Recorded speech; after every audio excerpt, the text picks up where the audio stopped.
So this guidance left you confused. What has it done to the patrons at your restaurant? Have you seen any sort of shift in demand for eating at restaurants? Yeah, definitely. We're lucky enough that we do have some outdoor seating. So the original ordinance from the mayor closed both indoor and outdoor dining. He later rolled that back to only exclude indoor dining. And again, we're lucky enough to have some outdoor dining. But, when those kinds of statements come out and are really singling out one or two industries, when he put the announcement, it was restaurants and gyms, it really, creates a negative sentiment against restaurants. So we saw almost an immediate drop in sales with the announcement. What would it mean for restaurants to shut down entirely again? No outdoor seating, et cetera. What would that do to the industry? They're diabolical. Very, very few restaurants can survive on takeout and delivery. We're also in a very different situation than the first shutdown.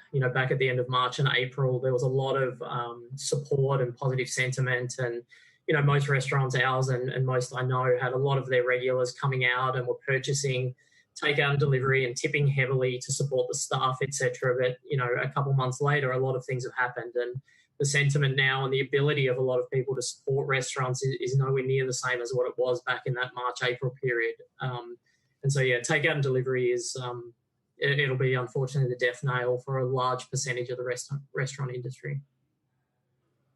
Your staff, are they concerned? Have they all come back to work? It seems not just about what the state's orders are with regard to business closures, but just the drumbeat of new cases and people knowing others who perhaps have been tested or tested positive. Yeah, it's there's you have these balancing issues. The public health crisis and the economic crisis, and both have very large elements of uncertainty to them. We've seen down in Florida, a few data issues with some of the testing problems, and obviously large numbers of organisations that are all participating in a pretty quickly put together data system, and I think all of that uncertainty from the health side is causing a lot of anxiety for just the general public, but obviously also staff. And then from an economic side, it's really tricky to navigate. The way communication is coming out makes it very difficult. We're learning about, ordinances that shut down our business via Twitter. Local city commissioners down here were not aware. None of the local city mayors were aware. It was a county order that came out before anybody knew about it.